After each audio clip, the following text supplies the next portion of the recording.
Hoje, como eu estava falando para vocês, Rubens fez a introdução na aula passada, e hoje nós iniciaremos o capítulo 1. Para os que estão entrando agora, essa aula e a próxima aula serão comigo, tá? Tratarei do capítulo 1 ao 3. Hoje nós nos deteremos principalmente ao capítulo 1. E na aula que vem nós faremos aí os dois últimos capítulos dessa primeira sessão aí de 3 capítulos. Então vamos iniciar a leitura. Primeiro, capítulo 1 de Apocalipse. Vou começar a leitura. Revelação de Jesus Cristo, que Deus lhe deu para mostrar a seus servos o que em breve deve acontecer. E ele o fez enviando seu anjo a seu servo João, que testificou das coisas que ele viu, isto é, a palavra de Deus e o testemunho de Jesus Cristo.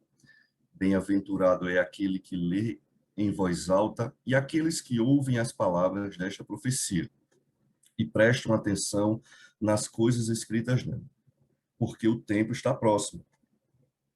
João, às 7 igrejas na província da Ásia. A vocês, graça e paz da parte daquele que é, e que era, e que há de vir, e da parte dos 7 espíritos que estão diante do seu trono, e da parte de Jesus Cristo, a fiel testemunha, o primogênito dos mortos e o soberano dos reis da terra. Aquele que nos ama e por seu sangue nos libertou de nossos pecados e nos fez um reino e sacerdotes para seu Deus e Pai. A ele seja a glória e o poder para todos sempre. Amém. Eis que ele vem com as nuvens, e todo olho verá, até quantos o traspassaram. E todas as tribos da terra se lamentarão por causa dele. Sim, é verdade. Amém.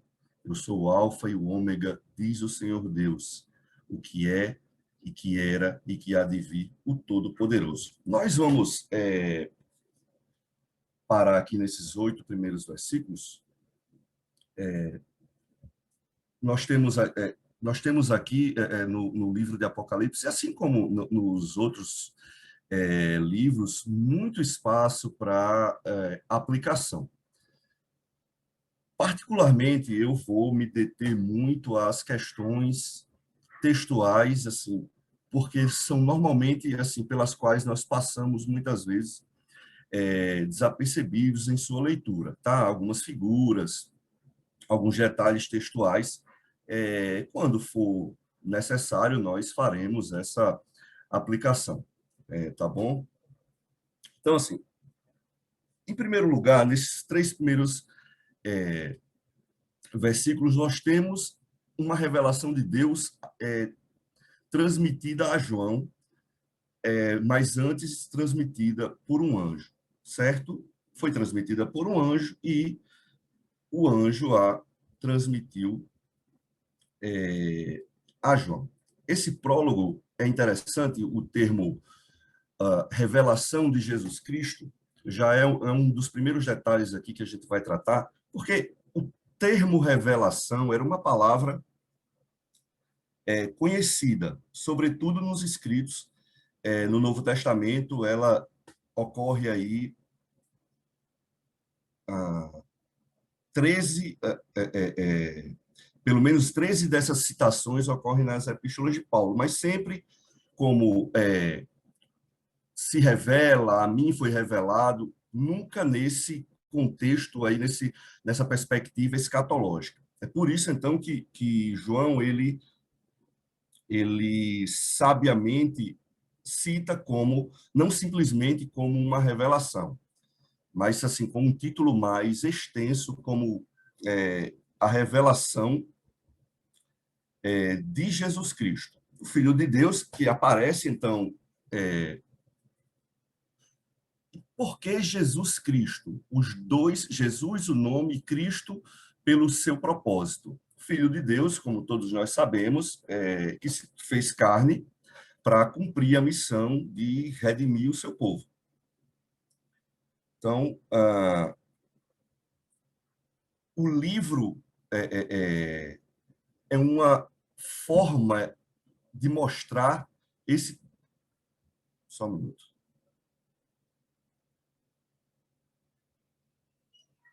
E é interessante que, se vocês observarem aqui no primeiro versículo, nós temos aqui que Deus lhe deu para mostrar. Então, nós temos aqui um livro que ele não foi escrito simplesmente para ser lido, mas sim interpretado por meio de várias formas diferentes, em formas de sinais, de símbolos, nomes, números, cores, criaturas. Por isso que lá no versículo 1 nós temos essa ideia de que essa revelação foi feita para mostrar o que havia de acontecer. Alguém, acho que abriu o microfone. Eu peço que vocês coloquem os microfones no mudo, por favor. Se alguém quiser falar, pode tirar do mudo, tá bom?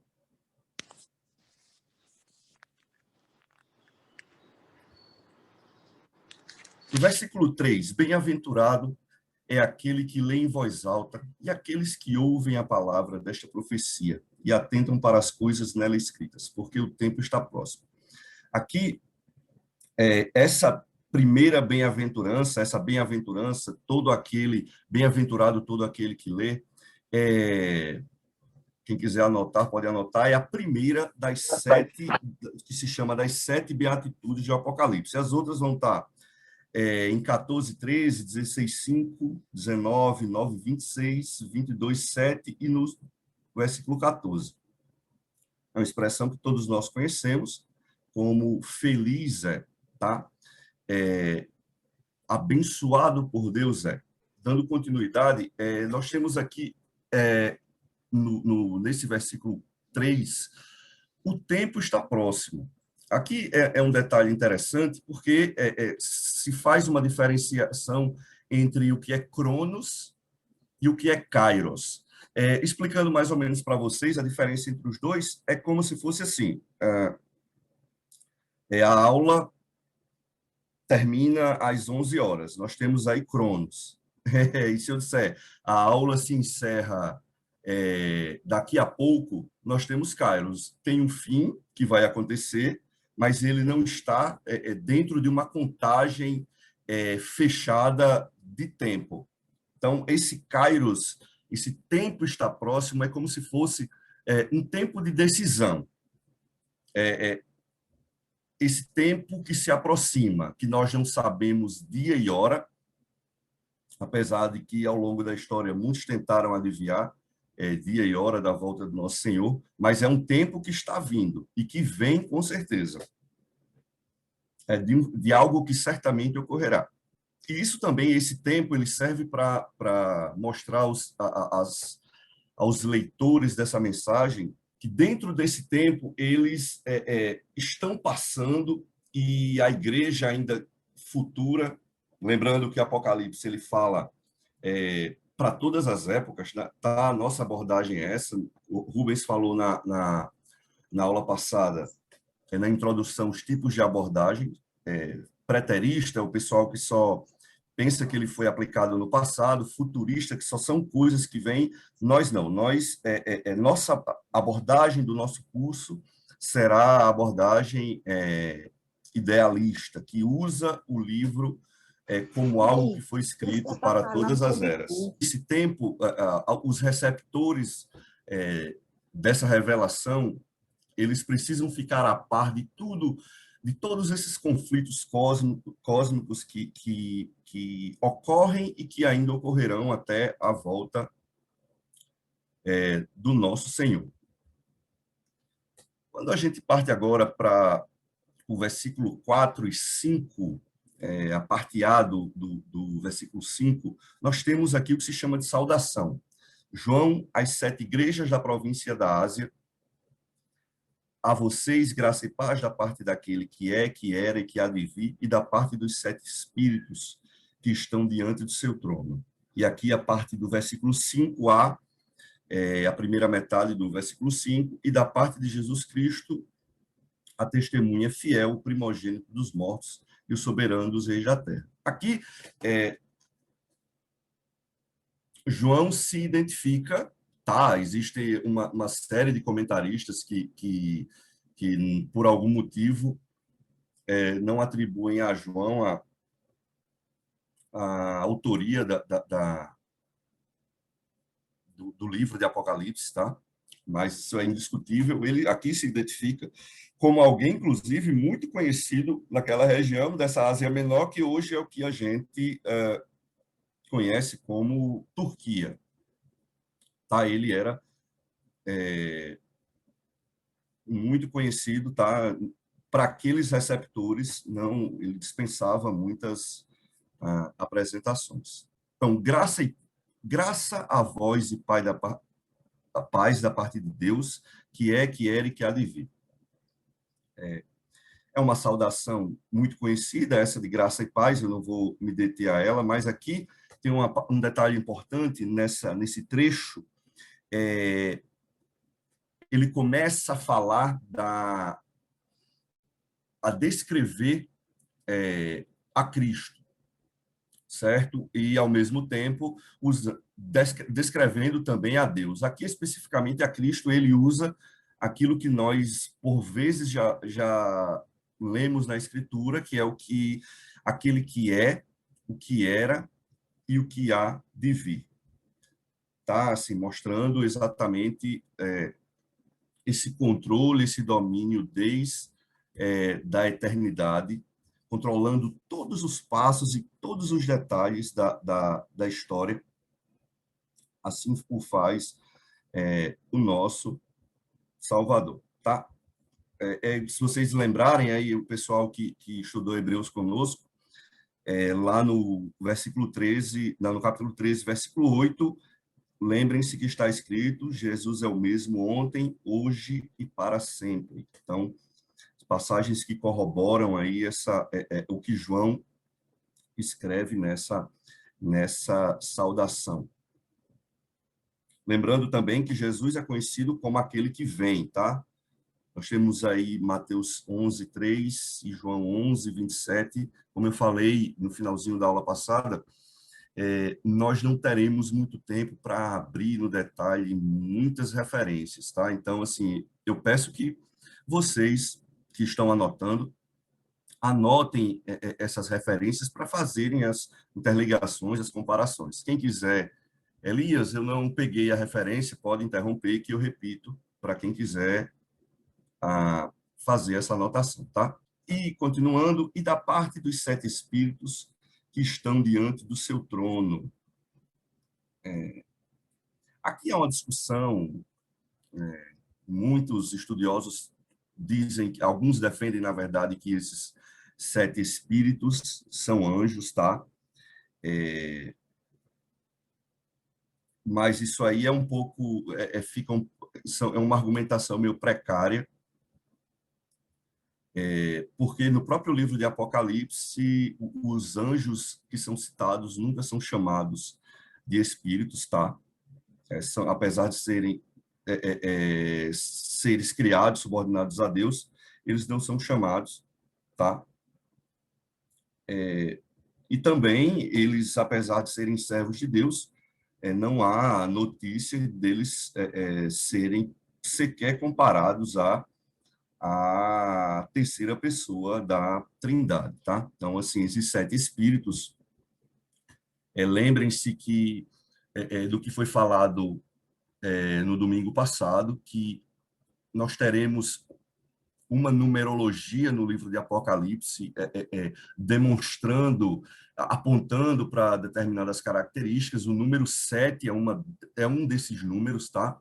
Que é um número que denota completude.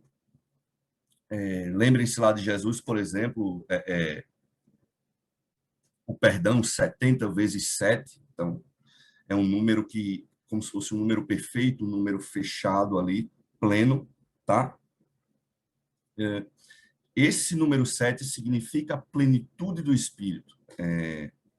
E se vocês se lembrarem, e aqui o livro de Apocalipse fará muitas relações com Zacarias, com Daniel.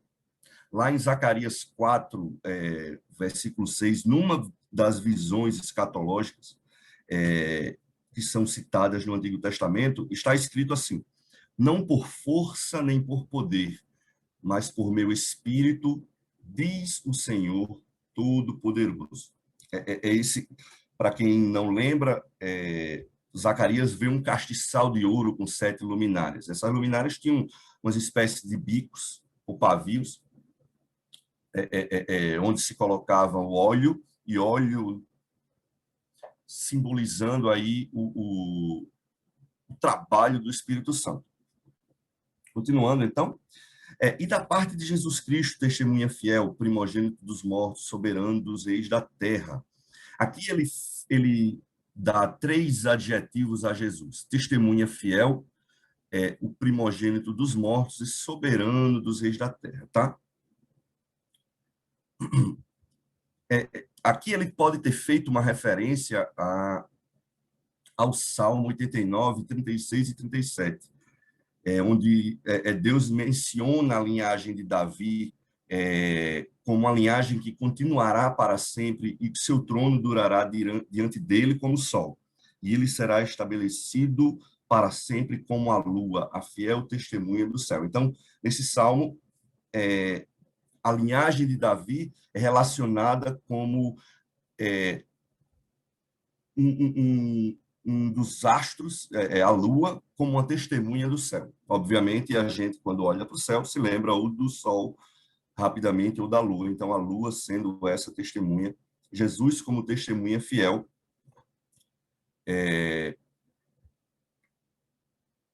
de Deus. Primogênito dos mortos, dispensa comentários, ele venceu a morte.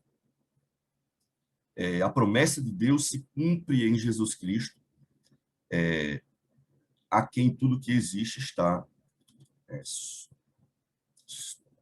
submisso, submetido, está em seu controle. Aqui um detalhe interessante: existia naquela época uma frase parecida aí, onde tem, no que foi lido, eu sou aquele que era, que é e que há de ser, aquele lá de Deuteronômio 32, 39, e assim como essa que João cita, existia uma frase semelhante a uma divindade da época, que era Zeus. Existia uma frase que fazia referência a Zeus, que também era Zeus era, Zeus é e Zeus será.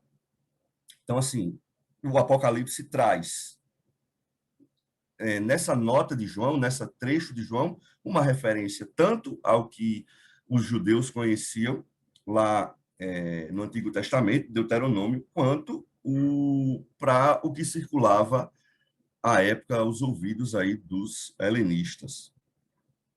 Ok? Até agora, alguém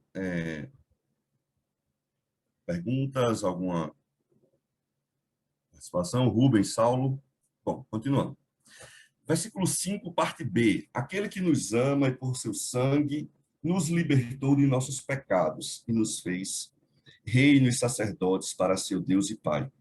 A ele seja a glória e o poder para todos sempre. Amém. Aqui tem um detalhe belíssimo que normalmente quando nós estamos lendo, nós passamos assim completamente despercebidos. Se vocês observarem, nós temos aqui 2 verbos: o verbo amar e o verbo libertar ou lavar. Algumas versões trazem aí lavar, porque a palavra no grego original varia aí de simplesmente uma letra. Então, tanto lavar quanto libertar tem o mesmo significado, nós assim entendemos. Mas aqui, nessa versão, tem que aquele que nos ama e por seu sangue nos libertou. Alguém tem faz alguma observação quanto a esses 2 verbos? Se alguém quiser falar alguma coisa, alguma percepção. Vejam que são 2 verbos que um está no presente e outro está no pretérito. Então, vejam que construção belíssima. Nós temos Cristo que nos ama no tempo perfeito, permanece nos amando e por seu sangue que nos libertou, algo que já foi completado, algo que já aconteceu. Então, é motivo de júbilo para nós, de alegria, porque Cristo, aquele que já nos libertou, e nós não precisamos de uma segunda, terceira, quarta, quinta libertações, assim, nós não precisamos. Nós já fomos lavados e remidos pelo seu sangue, ele nos libertou e ele permanece nos amando. Mais uma vez, citando Hebreus, o sacrifício de Cristo, para quem lembra, foi de uma vez por todas. Então, vejam que contraste belíssimo que ocorre nessa passagem. Aí, continuando aqui, ele faz uso de um trecho que está lá em Êxodo 19, versículos 5 e 6, quando ele fala sobre reino e sacerdócio. Então, ainda que toda a terra seja minha, vós sereis para mim reino e sacerdotes e uma nação santa. Aqui ele começa já mostrando, ele já está dando o tom de todo o livro de Apocalipse. O Senhor reina, a soberania de Deus, inclusive, é um dos pontos principais do livro de Apocalipse, tá? Aqui ele já está mostrando o seguinte, ó, diferente do reino terreno, se lembrem-se do que Jesus disse lá a Pilatos, diferente desse reino terreno, passageiro, fútil, falho, o Senhor nos fez reino e sacerdote para seu Deus e Pai. Então, ele nos ama, ele nos lavou eternamente, de uma vez por todas, e ele nos fez reino, um reino muito superior. Então, aqui já uma das primeiras mensagens aí de conforto para aqueles que recebem um reino, um reinado superior. Lembrem-se que os receptores estavam passando por um período de grande perseguição. Partindo para o versículo 7 e 8, eis que ele vem, aqui nós temos uma profecia, eis que ele vem com as nuvens e todo olho verá. Até aí algumas versões, como é que está aí na NVI? Alguém tem? Como é que está o versículo 7? Alguém pode ler para mim, por favor? Eis que ele vem com as nuvens e todo olho verá, até mesmo aqueles que o traspassaram, e todos os povos da terra se lamentarão por causa dele. Assim será. Amém. Isso, perfeito. Aqui, na NVI, ela traz um entendimento melhor dessa parte do versículo 7, onde se fala até quantos o traspassaram, que é até aqueles que traspassaram, tá? Eis que ele vem como as nuvens. Esse é o primeiro anúncio do regresso de Jesus, tá? Podem anotar aí, capítulo 1, versículo 7, é o primeiro anúncio da volta de Cristo, que isso vai voltar a ser pronunciado lá no último capítulo, no capítulo 22, nos versículos 7, 12 e 20.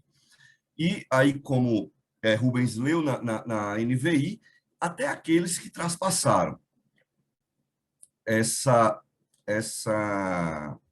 Antes disso, tá? Essa ideia de vir como as nuvens, vir uma aparição nas nuvens, aí de forma até tola, muitos comentaristas rejeitam essa passagem aí de nuvens, porque alegam que na volta de Cristo algumas áreas do céu não terão nuvens. Então, assim, vejam até onde o pessoal vai para criticar o texto. Mas isso não tem nada a ver, até porque a nuvem era uma forma de, sobretudo no Antigo Testamento, de atestar a presença de Deus, a aparição, lembrem-se dos fenômenos, a nuvem está entre elas, lembrem-se de que a nuvem como estrado dos pés, tá? lá em Zacarias, o regresso de Jesus que todo olho verá, também denota essa ideia de nuvem, de aparição sobre as nuvens, tá? E aí até mesmo aqueles que o traspassaram. Aí não só é importante que se entenda esse trecho como não só aqueles que à época de Cristo rejeitaram sua mensagem e aqueles que de alguma forma contribuíram para a sua crucificação, tá? Mas isso fala também para todas as épocas, todos aqueles que mesmo aqueles que rejeitam a mensagem, todos aqueles que não crerem, e até esses verão a volta do nosso Senhor nas nuvens. E todas as tribos da terra, como está escrito no texto, se lamentarão. Eles verão e serão, na verdade, impossibilitados de escapar. Eu gosto muito de um comentário feito sobre todo joelho se dobrará e toda língua confessará que Jesus Cristo é o Senhor. Na volta dele, alguns farão isso pelo cumprimento de uma espera, pelo cumprimento de uma perseverança, de uma vida em meio a tribulações. Daqueles que confiam, que vivem confiadamente nessa promessa.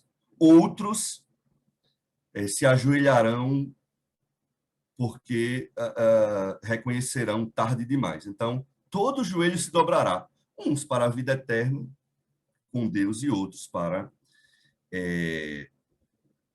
perdição eterna. Elias? Oi, quem fala? Só complementando aí. Oi, Rubens, pode falar. Esse versículo, apenas em um versículo, ele fala uma série de coisas. Primeiro, ele diz que todo olho verá, ou seja, não há aquela história de uma volta secreta só para os crentes, não sei o quê. Não, todo olho verá. Ele vem e todo mundo vai ver. Né? Até mesmo aqueles que os traspassaram, ou seja, até mesmo aquele soldado romano que hoje estão mortos, né? Mas aqueles que furaram o seu lado, que botaram lançaram sorte nos... botaram os cravos na mão dele, botaram a coroa de espinhos. Esse pessoal vai vê-lo. Ou seja, esse pessoal vai ressuscitar na hora que Jesus voltar. E aí ele diz aqui, todos os povos da terra se lamentarão por causa dele, juízo final. Então, veja só, em um versículo só ele traz todas essas verdades. A vinda não é secreta, haverá uma ressurreição de todo mundo de uma vez só, né? Crentes e não crentes vão ressuscitar no mesmo momento, e aí vai acontecer o que diz lá em Mateus, aquela divisão, né? As ovelhas para a direita e as cabras e os bodes para a esquerda, dizendo aqui, aqueles que creem em Cristo para a direita, os que não creem para a esquerda, e aí haverá então o juízo final. Todos os povos se lamentarão, juízo final. E aí ele diz, assim será, ou seja, ele confirma, diz, não tem jeito de não acontecer isso, vai acontecer, porque eu estou dizendo. E aí ele vai dizer, sou o alfa e o ômega, isso, que é a atestação de tudo que ele falou antes. Isso, perfeito. Aí, observe... Uma pergunta, Elias, por gentileza. Oi, Cláudia, pode falar. É na questão assim, da vinda de Cristo, nesse momento, né, desse versículo, tem alguma coisa a ver com arrebatamento? Porque existem correntes, não, vai ser arrebatado alguns, mas o presbítero Rubens disse que vai ter logo, né, quem for crente vai, e quem não for, o joio e o trigo vai ser separado. E a questão do arrebatamento? Não existe? Como é? O arrebatamento que existe é o seguinte, Lá em Tessalonicenses fala, né, de que nós vamos ao encontro do Senhor nos ares. Então, quando Cristo voltar, todos ressuscitam, nós, os crentes, vamos subir, nos encontramos com o Senhor e viremos com Ele até aqui. Aí acontece, então, o juízo final. Aquela história de ter um arrebatamento, 7 anos depois Jesus volta, essa daí não é a nossa perspectiva. E é justamente isso que nós vamos mostrar ao longo do livro. O que acontece, Cláudia, o que Rubens falou nesse versículo 7 agora, esse único versículo já desmistifica e já assim faz cair por terra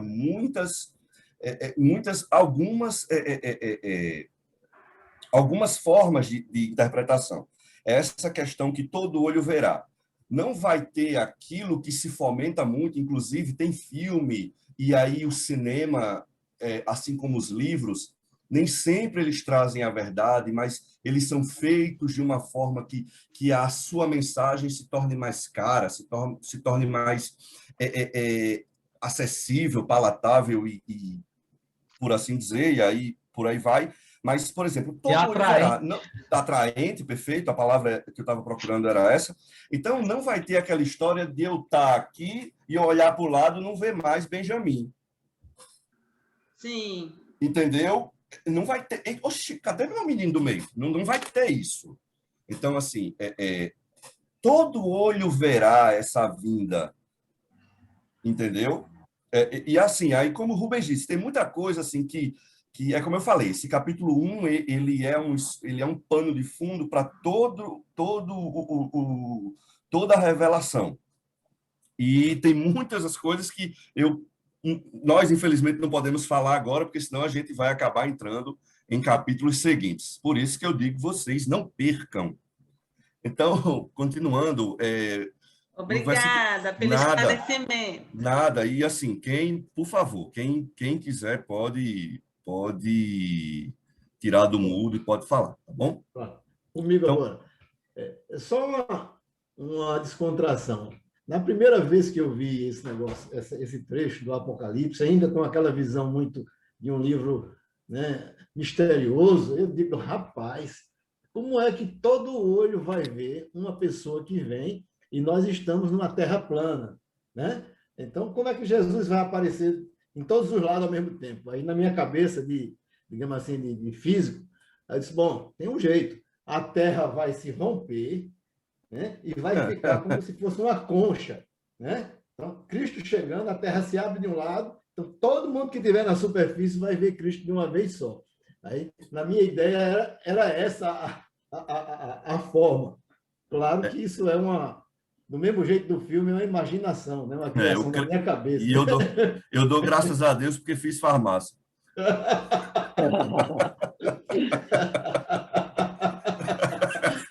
Os céus serão desenrolados, né? Com todo respeito ao presbítero.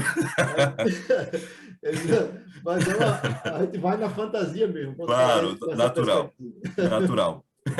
Então, continuando, o versículo 8, eu sou alfa e ômega, lembrando as letras, a primeira e a última letras, assim como o nosso, eu sou o A e o Z, tá? Nós temos aí, se vocês observarem, vocês vão ver aí essa descrição ao longo do livro em alguns versículos, vocês observem, sempre fazendo um paralelo e mostrando que eles são um. No versículo 8, por exemplo, agora do capítulo 1, Deus diz, eu sou o alfa e o ômega. Lá no 17, Cristo diz, eu sou o primeiro e o último. E por aí vai, sempre os dois, como eu sou o alfa e o ômega, eu sou o primeiro e o último, eu sou o princípio e o fim.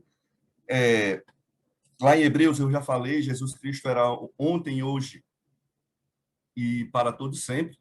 Os paralelos são idênticos, sempre fazendo essa união entre Deus e Jesus como sendo a mesma pessoa, tá? Então, Jesus aqui, nesses 8 primeiros versículos, ele assume o protagonismo do capítulo. Vejam que nos versículos 1 e 2, ele é o agente divino da revelação. Ele revela para o anjo que conta para João. É a fiel testemunha, lá no versículo 5, ele é o redentor, no versículo 5 e 6, ele anuncia o próprio regresso, no versículo 7, e se declara como divindade e como poderoso, aí no versículo 8. Certo? Continuando, então, nós temos aqui a visão agora da igreja na Terra. A igreja na Terra vai aí do versículo 9 até o capítulo 3, versículo 22. Peço um pouquinho de paciência, talvez a gente estoure um pouquinho o nosso tempo. Aos que puderem ficar presentes, eu agradeço. Versículo 9, então. João, irmão e companheiro de vocês na tribulação, no reino e na perseverança que estão em Jesus, estava na ilha de Patmos por causa da palavra de Deus e do testemunho. Aqui eu já falei no início, João, ele não só é conhecido, tá? Mas se vocês observarem, ele se coloca na mesma posição dos receptores. Ele se coloca como irmão e como companheiro, tá? Ele não diz, vocês aí que estão sofrendo. Não, todos eles, inclusive João. E a tribulação não é nada menos do que Jesus já falou, o que já está falado por Jesus ao longo aí do Novo Testamento. Então, ele fala de tribulação, certo? Nós e todos nós passaremos por angústia. Ele fala de um reino também, que esse reino se relaciona com tribulação. Por quê? E a perseverança é o terceiro termo que ele usa. Então, essas três palavras, tribulação, reino e perseverança, elas, na verdade, são uma. Por quê? Quem perseverar diante das tribulações reinará com Cristo. Então, essas coisas estão interligadas, elas são inseparáveis. Lembre-se que ao vencedor darei a coroa da vida, a ser fiel até a morte, e eu te darei a coroa da vida. E ser fiel até a morte, só um detalhe, não é ser fiel até morrer, ou seja, ser fiel da conversão até os 90 anos de idade. Não só isso, é principalmente ser fiel mesmo que você esteja na iminência de perder sua vida. E se vocês lembrarem, lá em 2 Timóteo, segunda carta lá de Timóteo, 2,12, se perseverarmos, também com ele reinaremos, está escrito. Aqui, Patmos, só para vocês terem uma visão, tá, da situação de João, essa ilha ficava perto da cidade de Mileto. Mileto está lá em quem quiser saber um pouquinho do contexto bíblico, está lá em Atos, capítulo 20, versículo 15. E a ilha de Patmos servia como porto auxiliar para a cidade de Éfeso, tá? É uma ilha vulcânica, ou seja, tinha muita rocha, tinha também cachoeira, e era para lá, apesar assim de que lendo sobre, era um local onde assim no qual as pessoas experimentavam paz, era um lugar que não era violento, não existia opressão física, era basicamente uma ilha que durante, sobretudo, o reinado do imperador Domiciano, Rubens falou sobre a perseguição, um pouco da perseguição de Domiciano na aula passada, era uma ilha que servia para exílio, inclusive, eu não lembro se não, é Eusébio, eu achava que era José. Eusébio diz que depois de Domiciano reinar há 15 anos, e quando o seu sucessor chegou ao poder, as sentenças dele foram anuladas, e João, depois de ter passado esse período aí do Ciências Sem Fronteiras na ilha de Patmos, ele reassumiu o seu domicílio lá em Éfeso, tá? Então, essa é um pouco da realidade de Patmos. Lembrando que os romanos, eles não aceitavam, o problema não era a religião cristã, até porque eles eram muito tranquilos, eles aceitavam muito bem outras religiões. A questão principal, como vocês vão lembrar, é que os cristãos não aceitavam se curvar, adorar, ter a César como Senhor. Então, assim, para os cristãos, o único Senhor digno de honra, glória e louvor era, e é, no caso, nosso Senhor Jesus Cristo. Então, assim, o problema não era a religião, era que eles não aceitavam se curvar diante de César. E, por isso, eles sofreram perseguições e exílios. No caso, João foi para Patmos. Eu estava no versículo 10, eu estava no Espírito no dia do Senhor. Aqui, João, cheio do Espírito Santo, no dia do Senhor. Esse no dia do Senhor, tá? É importante que fique claro que, da forma que foi escrito, é primeiro dia da semana, tá? Não é no dia da vinda do Senhor, não. Tá? É no primeiro dia da semana, é como se ele tivesse tendo essa visão num domingo, tá bom? E ele ouve uma voz com som de trombeta. Versículo 11, dizendo: o que você vê, escreva no livro e envie às 7 igrejas: Éfeso, Esmirna, Pérgamo, Tiatira, Sardes, Filadélfia e Laodiceia.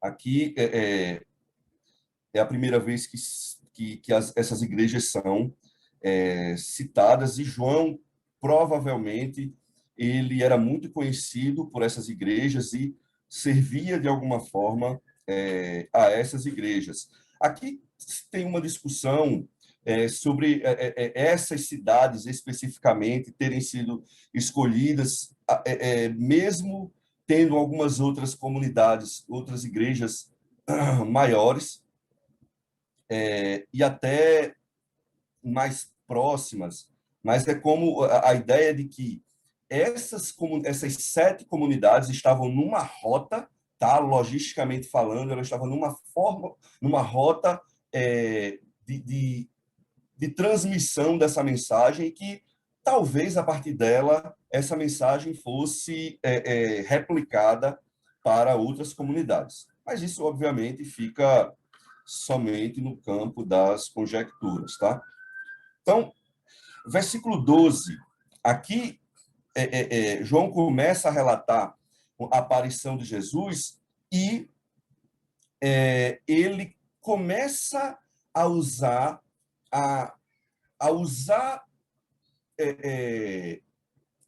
adjetivos, a relacionar a coisas do cotidiano ao que ele via. Então, no versículo 12, 13, ele diz: e voltei-me para ver a voz de quem falava.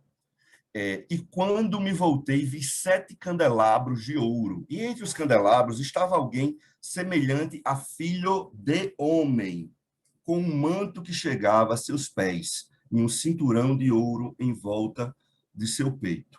Então, João se volta para ver a voz, ou seja, para ver quem falava. E quando ele olha, ele vê 7 candelabros. Lembrando, tá, pessoal? Eu não sei se para todos vocês, mas por muito tempo, quando eu pensava em candelabro, eu pensava naquela figurinha com aquelas 7 hastezinhas, mas para apoio de uma vela, tá? Não é esse tipo de candelabro. Esse candelabro é semelhante ao que é citado em Zacarias e em Isaías. É um candelabro que tem uma cânula. É como se fosse, lembra aí, o pessoal mais antigo vai lembrar, de como é que é uma lamparina. É um invólucro, normalmente um vidro, uma lata, o que seja, tem o líquido dentro, que no candelabro era um azeite, e tem a pontinha para que seja aceso. Então, candelabro dessa forma. Então, ele vê 7 candelabros, e entre os candelabros estava alguém semelhante a filho de homem, ou seja, alguém de aparência humana, certo? Alguém de aparência humana. vocês vão lembrar, mas Elias, Jesus fala por muitas vezes, quando ele fala sobre si, quando Cristo é citado, ele é citado como filho do homem, tá? Mas nem todas as vezes esse filho do homem relaciona-se como a divindade encarnada. Neste caso específico, João fala, lembrem-se do que eu falei há pouco, João começa a relacionar a visão dele a figuras do cotidiano, ou seja, ele olha, vê 7 candelabros e entre eles ele vê alguém de aparência humana, tá bom? Só para que isso fique claro para todos nós. E aqui, Jesus, então, andando entre... Além do que, o Filho do Homem é um dos títulos messiânicos. Perfeito, né? acho que está lá em Daniel, não é isso? Isso, e também ele é muito utilizado em Lucas, né? Fala muito sobre Isso, o Filho do Homem. isso. Aqui, mais especificamente, lá em Daniel 7, 13 e 14, tá? Essa visão dele sendo o soberano do universo. Aí aqui, continuando, com um manto que chegava a seus pés e um cinturão de ouro em volta de seu peito. Em linhas gerais, lembrem-se das vestes sacerdotais, como é que elas eram, tá? Alguns não levam para essa relação entre essa perspectiva de vestes sacerdotais, mas, de qualquer forma, um manto que chegava a seus pés e um cinturão de ouro, comprido e branco, mostra a diferenciação de título, mostra alguém como muito importante. Tem lá em Daniel 10:5 também, que fala de alguém com vestido límpido e luzente, com faixa de ouro no seu peito. Como eu disse na aula passada, nós teremos muitas relações. Não estranhem aí, porque nós teremos muitas citações a respeito de diversas referências do Antigo Testamento, tá? Então, versículo 14. Sua cabeça e seus cabelos eram brancos como a lã, como a neve, e seus olhos como chama de fogo. Seus pés eram como bronze, extremamente refinado, como numa fornalha, e sua voz era como um som de muitas águas. Então, lembrem-se que para João e para aquela época, a neve e a lã eram as representações máximas de brancura, de algo assim que era muito branco, se relacionava à lã e à neve. É como a gente dizer, quando a gente se lembra de calor no nosso estado, vem à mente, obviamente, né, Mossoró. E seus olhos como chama de fogo, tá? Só aqui para vocês verem a relação, quando Daniel fala do ancião de dias, que está lá em Daniel 7, versículo 9. Tronos foram colocados e um ancião se assentou. Sua veste era branca como a neve, o cabelo era branco como a lã. Seu trono era envolto em fogo e as rodas do trono estavam em chamas. Daniel fala de Deus, João faz uma variação e fala de Cristo. Cabelos grisalhos, lá em Levítico 19, 32, em Provérbios também, nós temos uma relação entre a cor dos cabelos e o respeito que se demanda a alguém, a um ancião, alguém experiente, como se fosse aí uma coroa de esplendor. Seus olhos eram como chama de fogo. Mais uma vez se faz uma relação a Daniel. Daniel fala que eram como tochas de fogo. Lembra, João usa esses seus olhos como chama de fogo, como aquele que sonda mente e coração, sobre o qual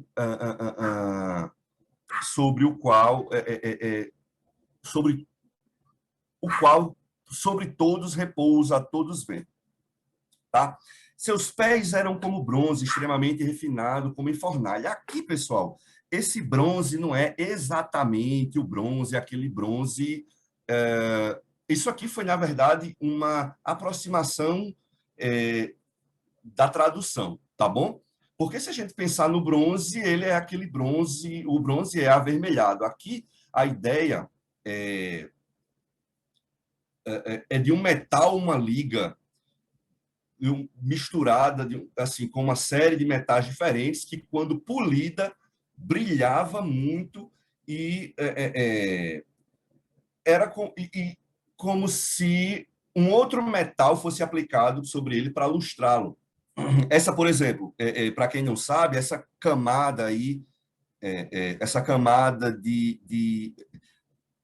do espelho que permite que nós enxerguemos a nós mesmos é uma camada de um composto à base de prata, tá bom? Viu aí, Saulo? Porque foi melhor ter feito farmácia? Então, assim, essa ideia de que um metal utilizado para melhorar o polimento desse bronze, certo? Seus pés eram como esse bronze. A próxima, daqui a pouquinho a gente vai falar, mas a palavra que sai da sua boca como sendo lâmpada, fazendo com que os pés brilhem, o caminho seja visto, certo? E sua voz era como o som de muitas águas. Patmos tinha litoral, era uma ilha, e João provavelmente ouvia muito barulho de água se batendo com as rochas. Então, foi a primeira coisa que ele conseguiu usar para fazer essa associação com o som dessa voz, o estrondo aí dessa voz. Para quem tem casa de praia, vai e quando escuta o mar enchendo, batendo nas paredes, é um som, de fato, muito estrondoso, tá? E ele, inclusive, e essa mesma ideia de voz como barulhenta, que foi usada lá em Ezequiel 43, versículo 2, é repetida aqui por João. Lá em Ezequiel, quando ele descreve a glória de Deus, ele fala: sua voz era como o som de muitas águas. Versículo 16, nós já estamos chegando aqui ao final. E segurava a sua mão direita, em sua mão direita 7 estrelas e uma espada de 2 gumes que saía de sua boca. Aqui um detalhe importante, pessoal. Não tem como, assim, por exemplo, quando o Rubens lá for falar do capítulo 20, que ele for falar sobre as questões do milênio, tá? E que muitos falam que muitas correntes dizem que esses 1000 anos são 1000 anos literais. Aqui a gente mostra que o livro de Apocalipse, ele não pode ser, suas figuras não podem ser usadas de forma literal. Vamos agora imaginar a cena de uma pessoa que tem um jeito de ser humano, mas tem uma espada saindo da boca, tem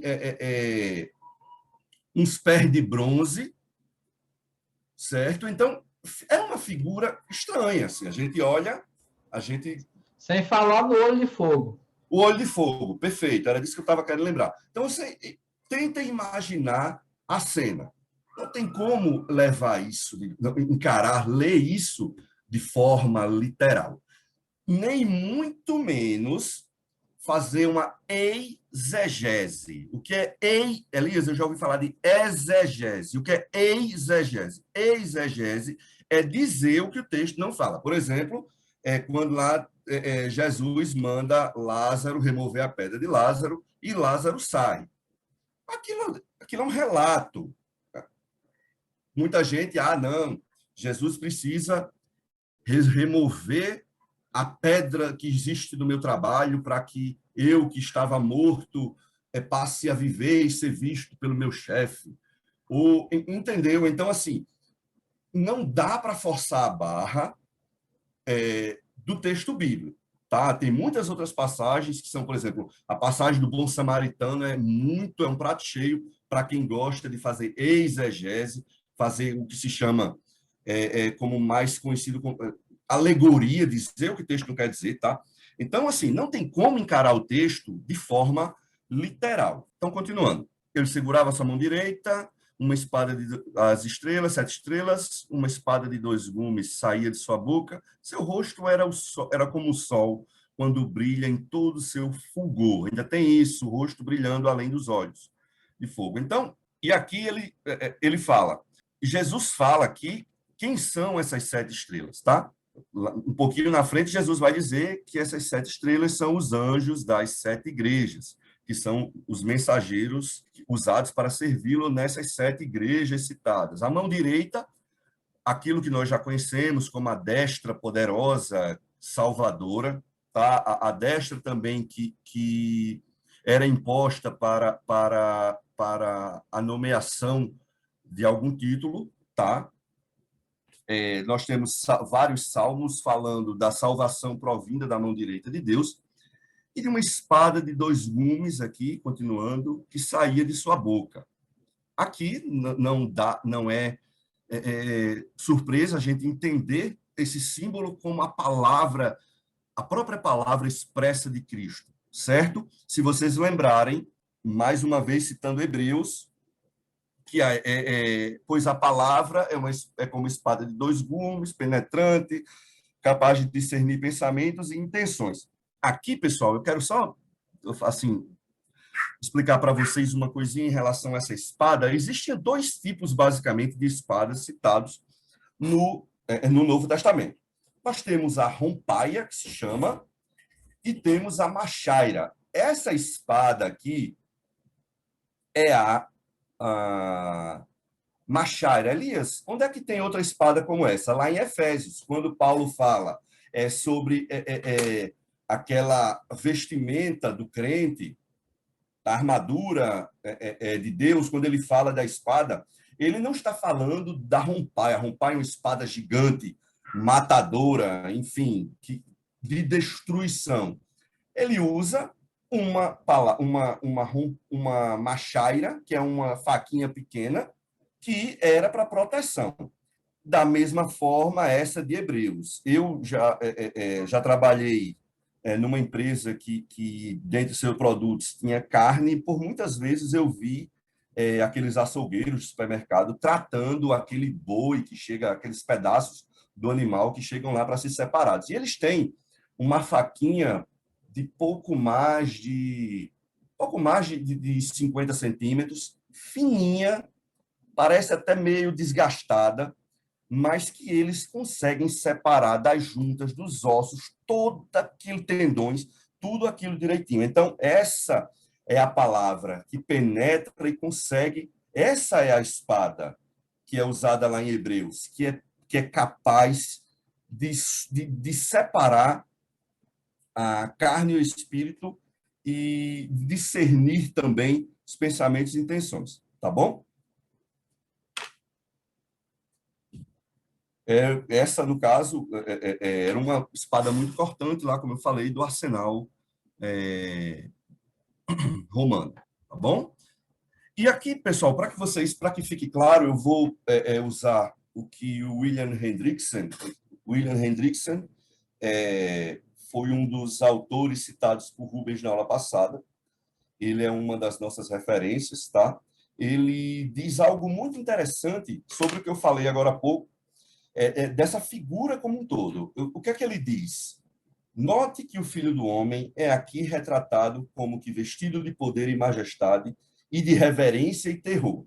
Aquele manto real longo, aquele cinto de couro em volta do peito, de ouro, desculpa, em volta do peito, aqueles cabelos tão radiantes, brancos como a neve, sobre os quais o sol brilha tanto que chega a ferir a vista. Aqueles olhos flamejantes, olhos que sondam cada coração e penetram cada canto secreto do mesmo.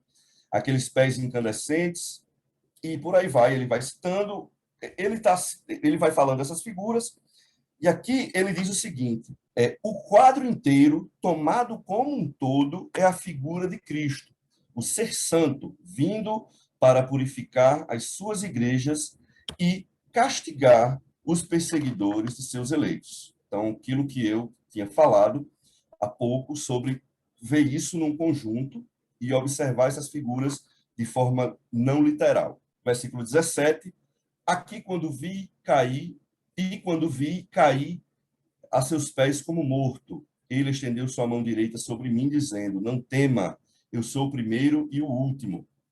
O que eu falei sobre a mão direita, esse não tema aqui, do original, não é tipo assim, ei, não tenha medo não, é diferente, é uma ordem. Você não deve ter medo. Aqui João recebe uma ordem. Depois de ser tocado pela mão direita, ele recebe uma ordem. Não tema, eu sou o primeiro e o último. Cai a seus pés como morto, faz parte aí do que a gente conhece de todas as ocasiões nas quais o homem se deparou com, com as teofanias, digamos assim, com anjos, com aparências do Deus vivo. Lembrem que Moisés não podia olhar para a face do Senhor, porque nenhum homem é capaz. Lembrem-se de aparições de anjos. Da mesma forma, João aqui cai como morto, aterrorizado pelo que viu, tá? Versículo 18, esse versículo 18 se assemelha muito ao que eu falei daquela comparação do que ama e nos libertou. Lembram que eu falei? Verbo no presente, eu amo vocês e já os libertei. Da mesma forma, o versículo 18 diz, eu sou o que vive, que esteve morto, ou seja, não está mais, ressuscitou. Vivo para todo sempre. Tenho as chaves da morte e do Hades. Tá? Aqui, Hades não deve ser interpretado como a cova, tá? Nem como o inferno. Tem muita gente que faz essa confusão, chamando o Hades de inferno. O Hades é, na verdade, um local, tá bom? Da mesma forma que os crentes, conforme eu vou achar referência, está aqui, da mesma forma que os crentes adentram nos portais do céu, aí Filipenses 1:23 e 2 Coríntios 5:8, os crentes não entram, no caso, no Hades, e sim os ímpios estão no Hades, tá bom? Até que todos os seres humanos tenham que comparecer diante do tribunal de Deus para ser julgado, tá bom? Então, Cristo se mostra aqui, olha, eu tenho poder sobre aquilo que amedronta o homem, sobre a morte. A morte não vencerá sobre nenhum de vocês, tá? E eu também tenho poder sobre o Hades, mostrando que Cristo, de fato, é o alfa e o ômega, aquele que controla todas as coisas. Versículo 19, escreva, pois, as coisas que você viu, tanto as presentes quanto como as que acontecerão depois. Aqui, outra ordem que João recebe para escrever. Versículo 19 tem muita relação com aquele não tenha medo, que foi aquela ordem que Jesus deu a João, tá? Jesus, ao colocar a mão direita sobre ele, lhe atribui essa responsabilidade de escrever sobre aquilo que ele viu até então, o que aconteceu no presente e as coisas que ainda virão. Então, a aparição de Jesus a João, de 9 a 20, é aquilo que você viu. As coisas presentes é o que ele a mensagem que ele vai falar aí nos capítulos 2 e 3, que são as mensagens referentes à condição espiritual das 7 igrejas. E as que acontecerão depois é tudo aquilo que acontecerá até o regresso do nosso Deus, de Jesus. Versículo 20 aqui, meus irmãos, finalizando. Quanto ao mistério das 7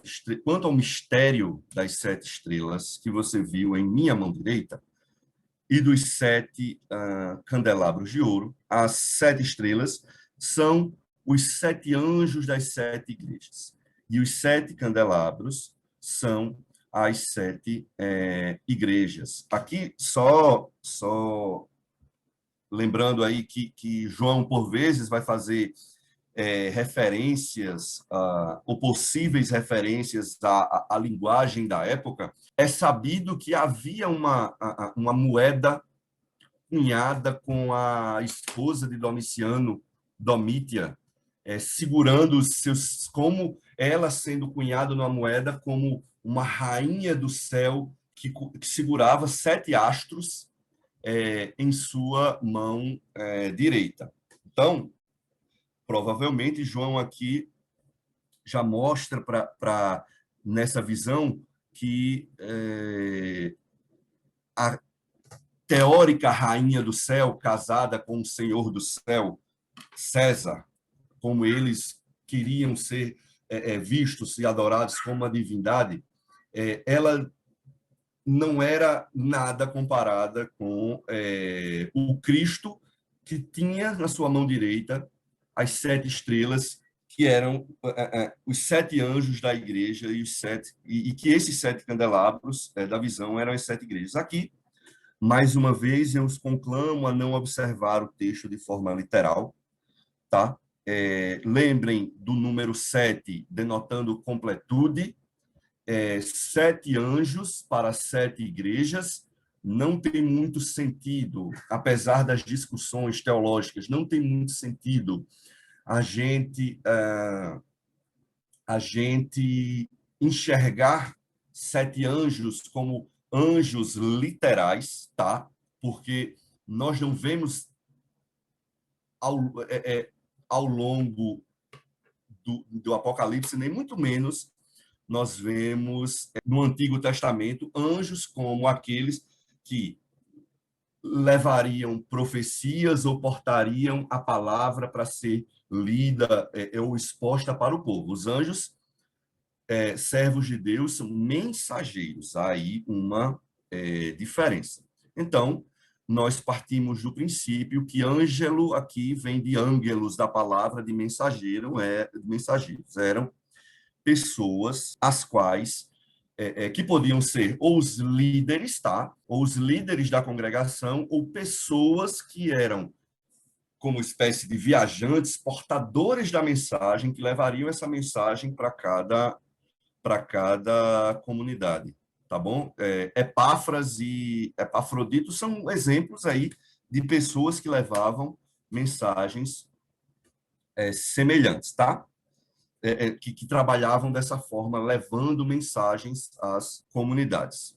E aqui os candelabros, como sendo as 7 igrejas. Vejam que Cristo tem na mão, ou seja, domina, não só de dominar, mas protege aqueles que hão de levar a mensagem às 7 igrejas. Essas 7 igrejas não eram necessariamente, a mensagem não era só para aquelas igrejas específicas. Essas mensagens servem para todas as igrejas de todas as épocas, porque em todas as épocas cristãos foram perseguidos, igrejas, comunidades ao longo da história também foram e são conclamadas a corrigir os seus erros, continuar o que estão fazendo corretamente e perseverar nessa promessa. Isso aí é o que a gente vai ver com detalhes, tá? Na aula que vem, tá bom? Então, para finalizar hoje, nós entendemos, então, que Cristo, nós temos que guardar Cristo como sendo o Senhor do início ao fim, Deus, Ele também é Deus, passeia entre as igrejas, o Espírito Santo também está envolvido nessa missão de cuidar dessas 7 igrejas que representam todas as igrejas ao longo da história até que Cristo vem. Então, todas essas igrejas, ao longo do tempo, confessam Jesus como seu Senhor e expressam unidade, ou seja, elas são, até a volta, as igrejas que ainda surgirão, os crentes que surgirão, serão irmãos e companheiros de João em tribulação até que Cristo volte. Então, na aula que vem, nós teremos aí a continuidade dessa primeira sessão, capítulos 2 e 3, como eu falei no início, os capítulos 2 e 3, eles são utilizados para as cartas que são, as mensagens que são endereçadas às 7 igrejas, e nós os leremos como sendo uma só sessão. Nós aí trataremos aí dos detalhes a respeito de cada comunidade, para que, a partir daí, nós continuemos do capítulo 4 em diante, já com esse pano de fundo, com essa base do livro de Apocalipse. Alguém gostaria de falar alguma coisa? Desde já agradeço a presença, tá, pessoal? A paciência de vocês. Alguém gostaria de falar alguma coisa? Professores, alunos, perguntar alguma coisa? Por favor, se quiser, pode tirar do mudo. Oi, Elias, Oi, Cláudia. rapidinho. Pode falar, pode falar. É assim do Hades, porque aqui na minha Bíblia está escrito, essa palavra pode ser traduzida por inferno, sepulcro, morte ou profundezas. Então, são aqueles que não foram salvos por Cristo, que vão para o Hades? Exatamente. Exatamente. O que eu falei é que não seja tratado assim como simplesmente cova, para não minimizar a gravidade desse local. Entendeu, Sim. Cláudia? Não é simplesmente, o ímpio morreu e foi enterrado. Ali onde ele está enterrado é o Hades. A ideia não é essa. Aquela cova física. Entendeu? Porque quando nós morrermos, nós também iremos. Nós voltaremos ao pó. Entendeu? Então, o Hades como um local, de fato. Então, Jesus, ele tem as chaves da morte e do Hades. Então, e essas coisas estão sob o controle dele. Tá? A ideia é essa. Lembre-se da perseguição, de arenas de violência. Então, assim, os cristãos daquela época eram uma turma que assim, vivia na iminência da espada ou das feras. Então, era como se fosse assim, não se preocupe, não tenha medo desse local, Hades, e da morte, porque eu tenho a chave dos dois. Eu controlo os dois, entendeu? Rubens, alguma